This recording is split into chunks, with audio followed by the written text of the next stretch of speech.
Winner, winner, this is a 15-minute chicken dinners. You wanted more easy dinner ideas, so I had to share 2 childhood family favorites of mine. These are quick, comforting, and perfect for those busy weeknights when you're tempted to order takeout.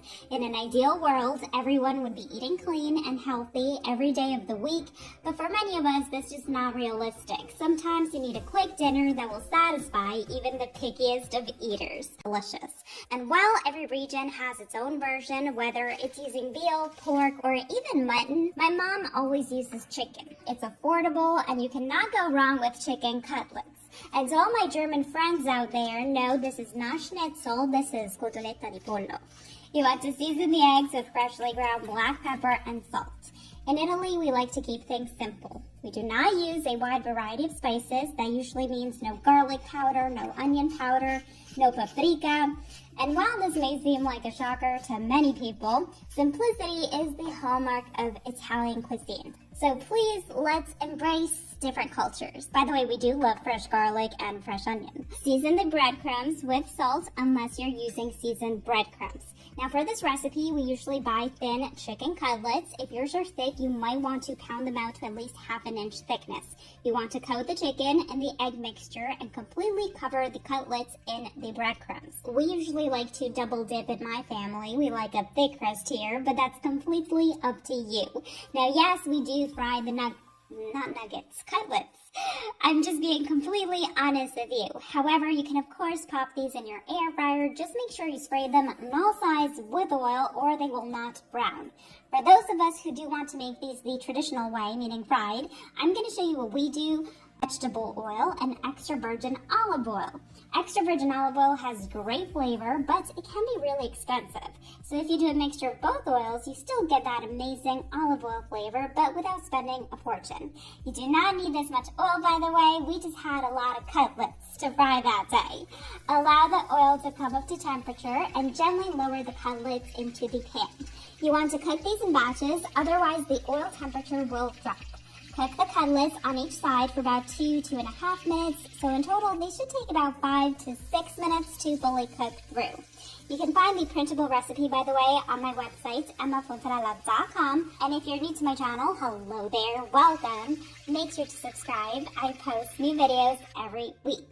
Serve this with a fresh, crisp salad. My salad was sad. I even tried to fluff it up. Nothing. It was just sad. Now you have to eat the cutlets with fresh lemon juice. I'm telling you, this is the only way to enjoy these. It's too good. You can of course add ketchup and mayonnaise, but this is how my mom makes these. A squeeze of fresh lemon juice just cuts the greasiness of the cutlets. So if you've never tried chicken cutlets with lemon juice, give it a go. You might really love these and you might never go back to the ketchup and mayonnaise. You never know. Moving on, we're going to make this 1-pan creamy mushroom chicken. It's amazing. Yes, I know we're going into summer. You might be thinking, Emma, that's a fall-winter dish. I don't disagree, but it's too good. I have to share this with you. You can use any mushroom you like. To be honest, I just get any mushrooms that are prepped, cleaned, and ready to go. Now, I recommend to use chicken tenders for this recipe. If you use other cuts of chicken, such as the thighs or, the whole chicken breast, they might not fully cook in 10 minutes. And since this is a 15-minute creamy chicken dish, we want a cut of chicken that's able to fully cook in 10–15 minutes. If your chicken tenders are thick, you can just place them in between 2 pieces of parchment paper and flatten them out using a rolling pin. You're going to coat the chicken in flour. The flour is what's going to thicken the sauce, so you cannot skip this ingredient. Cornstarch also works great, and so does potato starch. What I love about this recipe is that there's essentially no prep. The mushrooms are cut and ready, so besides coating the chicken in flour, that's it. We're ready to cook this. To a large skillet, add 2 cloves of garlic, roughly cut in half. Add 2 tablespoons of freshly squeezed olive oil. I have no idea. Of extra virgin olive oil and 1 tablespoon of butter. You're going to melt the butter over low heat and allow the garlic flavor to infuse into the butter and oil. This will take about 2 minutes. You're then going to crank up the heat and add the chicken tenders. Remember to season with salt and pepper, and we want to cook the tenders for about 1 minute on each side. This will cook off the raw flour taste. If you want the chicken tenders to develop lots of color, I would leave these longer. However, one, it's not going to be a 15-minute chicken dish. And two, I personally do not think it makes a difference. Once they're smothered in the sauce, you can barely tell if they have color or not. Remove the chicken from the pan and add another tablespoon of butter and the mushrooms. You want to cook the mushrooms over medium heat.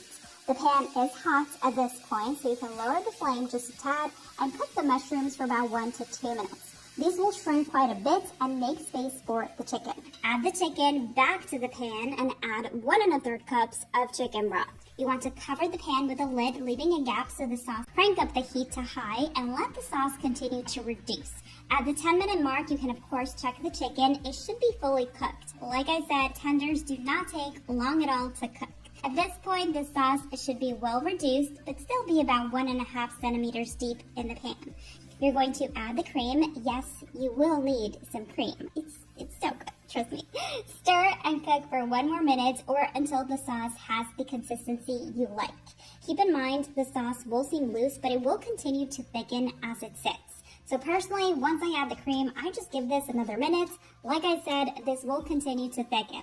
Just before serving, I like to add some fresh. Obviously, taste and adjust. If you think this needs more salt, add more salt. Now, let me tell you how delicious this is. This is something I could have every day of my life.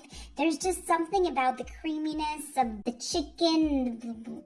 Well, the chicken isn't creamy. The tenderness of the chicken and the creamy sauce and the mushrooms, it just goes so well together. Whether you're cooking for yourself or your family, these are the meals to keep on repeat.